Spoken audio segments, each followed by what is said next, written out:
राधे राधे। जय श्री कृष्ण। आज हम सुनेंगे संकटा माता की कथा।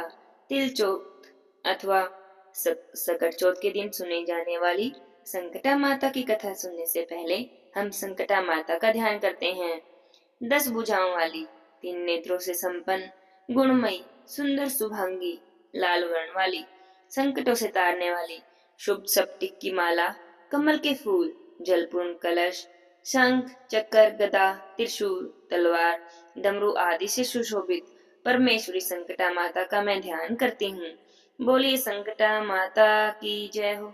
इस प्रकार से ध्यान करने के बाद संकटा माता की पूजा करें और हाथ जोड़कर माता से अपना दुख दूर करने की प्रार्थना करें। संकटा माता की कथा कहें। संकटा माता की कथा कहने से और व्रत करने से घर में सुख समृद्धि आती है।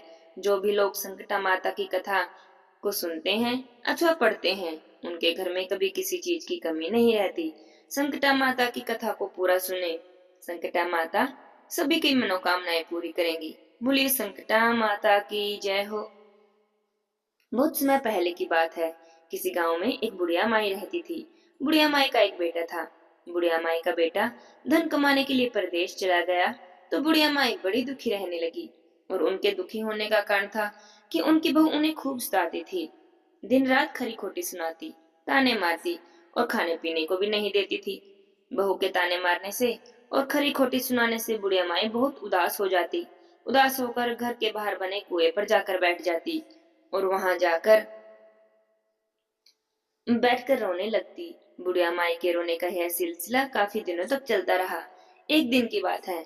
अपने बहू के तानों से दुखी होकर बुढ़िया माई कुएं पर जाकर बैठ गई और रोने लगी। तभी उस कुएं से एक महिला निकली और उसने बुढ़िया माई से पूछा, हे बूढ़ी माई, तुम रोजाना कुएं पर बैठकर क्यों रोती हो? तुम्हें क्या दुख है, क्या कष्ट है? अपने दुख का कारण मुझे बताओ, मैं तुम्हारे दुख को दूर करने का प्रयास करूंगी। उस महिला की बातें सुनकर बुढ़िया माई ने कोई भी जवाब नहीं दिया और बुढ़िया माई पहले की तरह ही रोती रही। तब उस महिला ने बार बार बुढ़िया माई से यही सवाल पूछा। बार बार पूछने से बुढ़िया माई झुंझला गई और कहने लगी, तुम मुझसे क्यों पूछ रही हो? क्या सचमुच मेरा दुख जानकर उसे दुख दूर कर दोगी? बुढ़िया माई की बातें सुनकर उस महिला ने कहा, तुम मुझे अपना दुख बताओ तो सही, हो सकता है कि मैं तुम्हारी कोई सहायता ही कर दूं। तब बुढ़िया माई ने उस महिला से कहा कि मेरा बेटा तो धन कमाने के लिए परदेश गया हुआ है और उसके जाने के बाद मेरी बहू मुझे बड़ा सताती है। हर वक्त मुझे खरी खोटी सुनाती है, मुझे पीने को भी पानी नहीं देती, मुझे बहुत ताने मारती है। बस यही सब मेरे दुख का कारण है। तब वह महिला बुढ़िया माई से कहने लगी, यहाँ पर वन में संकटा माता रहती हैं, तुम उनके पास चली जाओ और उन्हें अपना दुख दूर बताओ। उनसे प्रार्थना करो कि वे तुम्हारे संकटों को दूर कर दें, तुम्हारे कष्टों को दूर कर दें। संकटा माता बड़ी दयालु हैं, दुखियों के दुख को दूर कर देती हैं, निसंतानों को संतान देती हैं, निर्बल को बलवान बनाती हैं, अभागे को भाग्यवान बनाती हैं। उनकी कृपा से सौभाग्य स्त्रियों का सौभाग्य अचल हो जाता है। कुंवारी कन्याओं को इच्छा के अनुसार वर की प्राप्ति होती है। रोगी व्यक्ति रोग से मुक्त हो जाता है। इसके अलावा जो भी मनोकामना हो, संकटा माता सभी की मनोकामनाओं को पूरी करती है और इसमें जरा भी संशय नहीं। बुढ़िया माई ने जब यह बातें सुनी तो वन में चली गई और वन में जाकर संकटा माता के पास जाकर उनके पैरों में गिरकर जोर जोर से रोने लगी, विलाप करने लगी। तब संकटा माता ने बड़े ही प्यार से बुढ़िया माई से पूछा कि हे बुढ़िया माई, तुम इतनी दुखी क्यों हो और क्यों रो रही हो? तब बुढ़िया माई कहने लगी, माता, आपसे तो कोई भी बात छिपी नहीं, आप तो सब कुछ जानने वाली हैं। अगर आप मेरे दुख को दूर करें तो मैं अपना दुख आपको बताऊं। तब माता कहने लगी, हे बूढ़ी माई, तुम मुझे अपना दुख अवश्य बताओ, क्योंकि दुखियों का दूर करना ही मेरा काम है। मैं निश्चय ही तुम्हारे कष्टों को दूर करूंगी। संकटा माता ने जब ऐसा कहा तब बुढ़िया माई कहने लगी, हे माता, मेरा बेटा धन कमाने के लिए परदेश गया है। उसके जाने के बाद से मेरी बहू मुझे बड़ा सताती है। उसके ताने मुझसे अब सहन नहीं होते। बस इसी बात से परेशान होकर मैं बाहर कुएं पर आकर बैठ जाती हूँ और वहीं बैठकर रोती रहती हूँ। बुढ़िया माई का दुख जानकर संकटा माता ने उससे कहा कि हे बूढ़ी माई, अब तुम घर जाओ और घर जाकर मेरे लिए मनौती मांगकर मेरी पूजा करो। तुम्हारा बेटा सकुशल घर वापस आ जाएगा। मेरी पूजा के दिन सुहागन औरतों को आमंत्रित करना, उन्हें भोजन कराना। ऐसा करने से तुम्हारा बेटा तुम्हारे पास आ जाएगा। संकटा माता ने जैसा जैसा कहा था, बुढ़िया माई ने तो मनौती मांगकर पूजा की और सुहागन औरतों को भोजन के लिए बुला लिया, भोजन के लिए आमंत्रित कर लिया। अब जब बुढ़िया माई ने महिलाओं के लिए लड्डू बनाने शुरू किए, तो 7 की जगह बार बार 8 लड्डू बन जाते। बुढ़िया माई ने सोचा कि कहीं ऐसा तो नहीं कि मुझसे ही गिनने में कोई गलती हो रही हो। बुढ़िया माई ने लड्डू फिर से गिने, लेकिन लड्डू तो 8 ही थे। अब बुढ़िया माई तो बड़ी हैरान हो गई, सोचने लगी कि अपने आप ही 8 लड्डू क्यों बन रहे हैं। उसी समय संकटा माता एक बूढ़ी औरत का वेश बनाकर बुढ़िया माई के सामने आई और पूछा, अरे बहन, आज तुम्हारे घर में कोई उत्सव है क्या? तब बुढ़िया माई कहने लगी, हाँ, आज मैंने संकटा माता की पूजा की है और सुहागन औरतों को भोजन के लिए आमंत्रित किया है। लेकिन बड़ी हैरानी की बात है कि मैं तो गिन गिन कर 7 लड्डू बनाती हूँ और वे लड्डू अपने आप ही 8 हो जाते हैं। बस इसी चिंता में पड़ गई हूँ कि कहीं मुझसे कोई गलती तो नहीं हो गई। तो बुढ़िया माई की बातें सुनी तो संकटा माता कहने लगी, क्या तुमने किसी वृद्धा को भी आमंत्रित किया है? तो बुढ़िया माई कहने लगी, नहीं, मैंने तो किसी वृद्धा को आमंत्रित नहीं किया। लेकिन तुम हो कौन? तब संकटा माता कहने लगी कि मैं भी वृद्धा ही हूँ। ऐसा करो, मुझे ही आमंत्रित कर लो।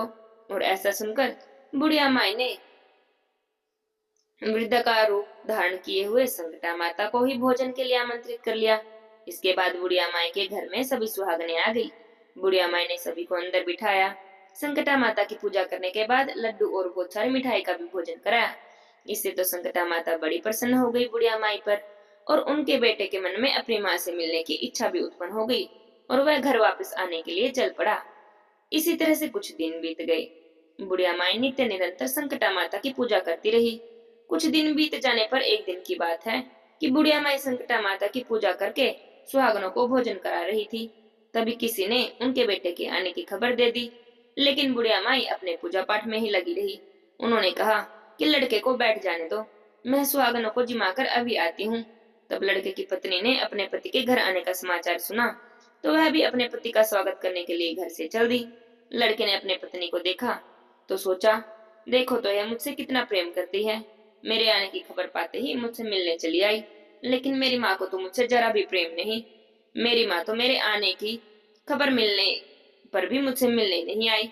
अब जब पूजा समाप्त हुई और सभी सुहागनें भोजन करके अपने घर वापस आई, तो बुढ़िया माई अपने बेटे से मिलने के लिए उसके पास पहुंची। तो लड़के ने पूछा, माँ, इतनी देर से क्यों आई हो? अब तक कहाँ थी? तो बुढ़िया माई कहने लगी, बेटा, मैंने तो तुम्हारी कुशलता के लिए संकटा माता से मनौती मांगी थी। उसी को पूरा करने के लिए सुहागिनों को मैंने बुलाया था, उन्हीं को भोजन करा रही थी। संकटा माता की कृपा से लड़के का मन अपनी पत्नी से हट गया और उसने अपनी माँ से कहा, माँ, अब घर पर हो? माँ, अब घर पर या तो ये रहेगी या तो मैं रहूंगा। तब बुढ़िया माई कहने लगी कि बेटा, मैंने तो बड़ी ही कठिन तपस्या से तुम्हें प्राप्त किया है, मैं तुम्हें कैसे छोड़ सकती हूँ? अब चाहे तो बहू का त्याग करना पड़े, मैं तो कर सकती हूँ। तो लड़के ने अपनी पत्नी को घर से निकाल दिया। बुढ़िया माई की बहू संकटा माता की पूजा को अधूरी छोड़कर अपने पति से मिलने गई थी। पूजा अधूरी रह जाने के कारण संकटा माता उस पर क्रोधित हो गई थी। इसी कारण बहू के जीवन में यह संकट आया था। बुढ़िया माई की बहू घर से निकली तो बहू दुखी होकर जंगल में जाकर पीपल के पेड़ के नीचे बैठ गई और वहां बैठकर रोने लगी। उस राजा उधर से गुजर रहा था। उसने उस महिला को रोते देखा तो उसके पास जाकर पूछने लगा कि तुम कौन हो और इस जंगल में इस तरह से क्यों बैठकर रो रही हो? तब उसने सारी बात राजा को बता दी। तो राजा ने कहा कि मैं तुम्हें धर्म की बहन बनाता हूँ, आज से तुम मेरी धर्म की बहन हो, तुम मेरे साथ चलो, मैं तुम्हारे सभी संकटों को दूर करने का प्रयास करूंगा। ऐसा कहकर राजा बुढ़िया माई की बहू को अपने साथ महल में ले गया। महल में पहुंचकर राजा ने अपनी रानी को उस स्त्री की सारी बातें बता दी और कहा कि आज से यह मेरी धर्म की बहन है और हमारे साथ महल में ही रहेगी।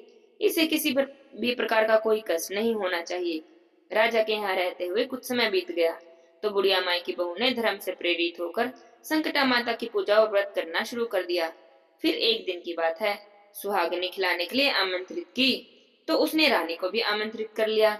जब सभी सुहागनें भोजन करने लगी तो रानी बोली, मुझे तो रबड़ी मलाई और स्वादिष्ट भोजन ही हजम होते हैं, यह पत्थर के जैसे लड्डू तो मुझे हजम नहीं होंगे। और ऐसा कहकर रानी ने लड्डू खाने से मना कर दिया। बुढ़िया माई की बहू ने संकटा माता की पूजा की थी, उनसे प्रार्थना की थी, इसलिए संकटा माता उस पर प्रसन्न हो गई। कुछ समय बाद बुढ़िया माई के बेटे के मन में अपनी पत्नी को ढूंढने का विचार आया और अपनी पत्नी को ढूंढता ढूंढता वह राजा के महल तक पहुंच गया। वहां पर पहुंचकर उसने अपनी पत्नी को संकटा माता की पूजा करते देखा तो उसने संकटा माता को हाथ जोड़कर प्रणाम किया और अपनी पत्नी से कहने लगा, हे प्रिय, मेरे अपराध को क्षमा कर दो। तब उसकी पत्नी ने कहा कि स्वामी, इसमें आपका कोई भी दोष नहीं, यह सब तो मेरी ही गलती की वजह से हुआ है। आप मेरे ईश्वर हो, आप मुझे क्षमा कर दो। और इतना कहकर दोनों ने विधि पूर्वक संकटा माता की पूजा की, सुहागिनी जमाई और दोनों राजा से आज्ञा लेकर अपने घर की ओर प्रस्थान करने को तैयार हुए। जाते समय उसने राजा रानी से कहा, जब मुझ पर दुख पड़ा था तो आपने मुझे धर्म की बहन बनाकर मुझे आश्रय दिया। मैं आपके इस एहसान को हमेशा याद रखूंगी। अगर आपको कभी भी किसी भी प्रकार की सहायता की आवश्यकता हो तो मेरी कुटिया में निसंकोच चले आना। ऐसा कहकर दोनों अपने घर की तरफ चलने लगे। संकटा माता के प्रसाद का अनादर करने के कारण रानी पर भारी संकट आ गया। बहू के घर से जाते ही राजा का सारा राजपाट नष्ट हो गया। ऐसी विपत्ति में पड़कर रानी ने राजा से कहा, तुम्हारी धर्म की बहन ना जाने कैसी थी, उसके यहाँ जाते ही सब कुछ नष्ट हो गया। तुम्हारी धर्म की बहन जाते समय कह गई कि मेरे ऊपर कष्ट था तो मैं तुम्हारे यहाँ आई। अगर कभी तुम्हें जरूरत पड़े तो तुम मेरे घर चले आना। रानी बोली कि राजा जी, हमें उनके घर जाना चाहिए। बस ऐसा विचार करके राजा और रानी दोनों अपने धर्म की बहन के घर पहुंच गए। वहां जाकर बुढ़िया माई की बहू से कहा, हे बहन, पता नहीं तुम्हारे घर से जाते ही हमारी तो सारी धन संपत्ति नष्ट हो गई और हमें इस बुरे हालात में तुम्हारे घर आना पड़ा। रानी की बात सुनकर बहू कहने लगी, बहन, मैं तो इस बारे में कुछ भी नहीं जानती हूँ। मेरी तो सब करता धरता केवल संकटा माता ही है, उनके सिवा कोई दूसरा नहीं। तुम मेरी बात मानो और अपनी भूल के लिए संकटा माता से क्षमा मांग लो। उन्हें की न्योती से तुम्हारा सब काम बन जाएगा और तुम्हारे सारे बिगड़े काम भी बन जाएंगे, अपने आप सुधर जाएंगे।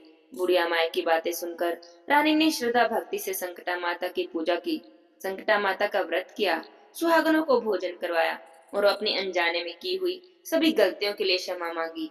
रानी की क्षमा मांगने और व्रत करने से संकटा माता तो रानी पर प्रसन्न हो गई और संकटा माता ने रात में रानी को स्वप्न में दर्शन देकर कहा कि तुम दोनों राजा रानी अपने महल को लौट जाओ और वहां जाकर मेरी पूजा करना, सुहागनों को भोजन कराना।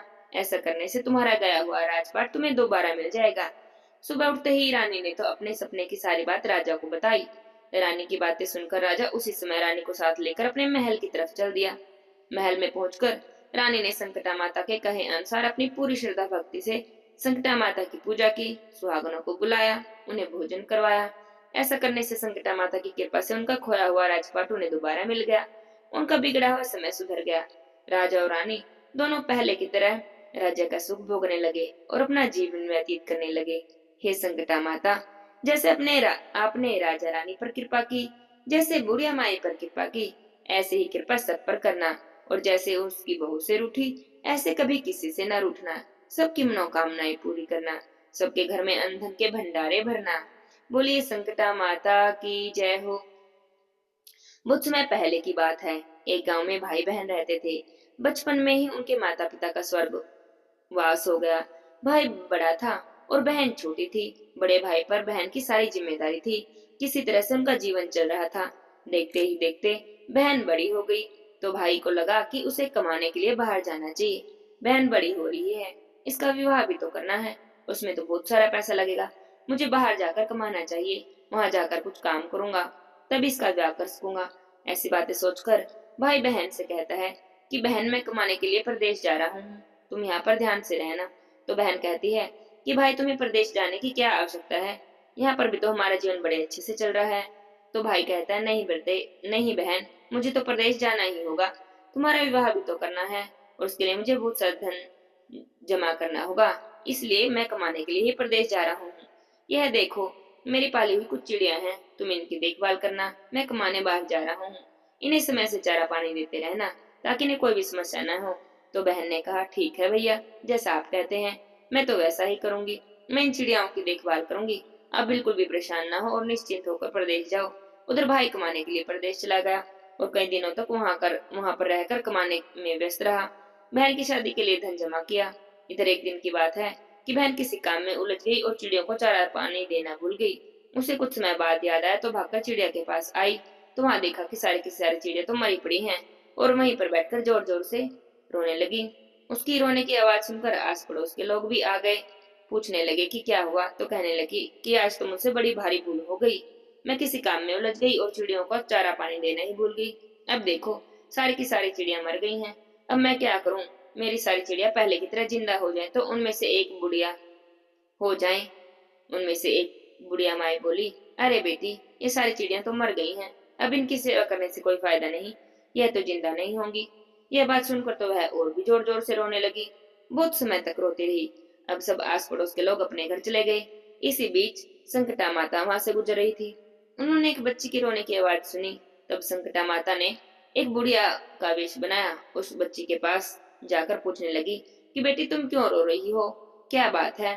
तब उस लड़की ने सारी बात बुढ़िया माई को कह दी और बुढ़िया माई के पैर पकड़कर वह तो जोर जोर से रोने लगी। संकटा माता को उस पर दया आ गई और वह कहने लगी कि रो मत। जैसा मैं कहती हूँ तुम वैसा ही करो। अगर जैसा मैं कहती हूँ ऐसा करोगी तो सारी की सारी चिड़िया फिर से जिंदा हो जाएंगी। तो वह लड़की पूछने लगी कि हाँ हाँ माता बताओ, आप जो कहूंगी मैं वही करूंगी। तब संकटा माता उससे कहने लगी कि यह सारी चिड़िया जिंदा हो जाएंगी। तुम संकटा माता की पूजा करो और संकटा माता से मनौती मांगो। संकटा माता की पूजा करोगी तो सारी की सारी चिड़ियाएं जिंदा हो जाएंगी। वह लड़की कहने लगी कि मैं तो संकटा माता की पूजा करूंगी और वहीं बैठे बैठे संकटा माता का व्रत और पूजा करने का संकल्प ले लिया। संकटा माता उससे एक लोटा जल मंगाती हैं और जल छूकर उस लड़की को दे देती हैं और कहती हैं कि यह सारा जल इन चिड़ियों के ऊपर छिड़क दो। अंदर जाकर उसने संकटा माता को प्रणाम किया और वापस आकर देखा तो सारी की सारी चिड़िया जिंदा हो गई थी। अब बुढ़िया माई भी वहां पर नहीं थी। उस लड़की की तो खुशी का ठिकाना ही नहीं रहा। मैं तो बड़ी खुश हो गई और सोच रही थी कि संकटा माता की कृपा से सारी चिड़िया जिंदा हो गई। अगर ऐसा न होता तो मेरा भाई क्या कहता कि तुम चिड़ियाओं की देखभाल भी नहीं कर पाई। हम तो तुम्हारी देखभाल करते हैं। कुछ दिन बीते और उसका भाई बहुत सा धन कमा कर वापस आ गया।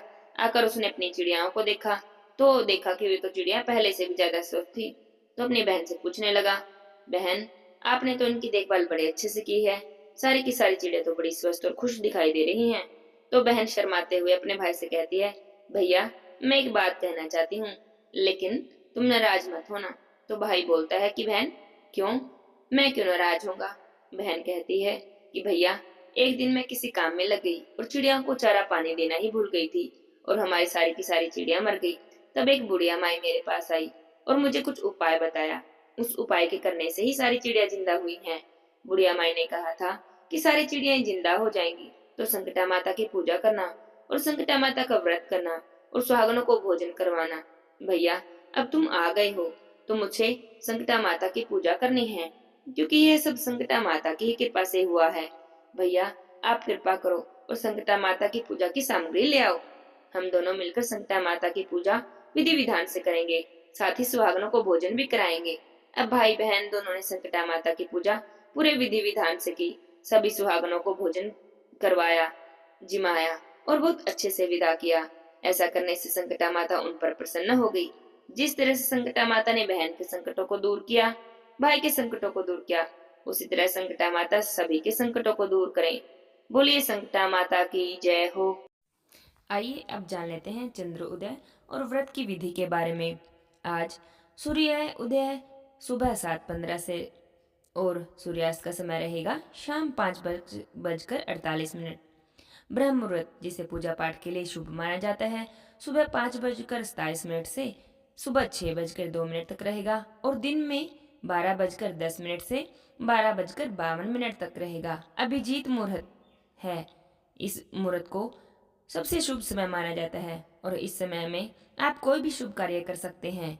शाम की पूजा का समय शुभ समय रहेगा 5:48 से 7:09 तक।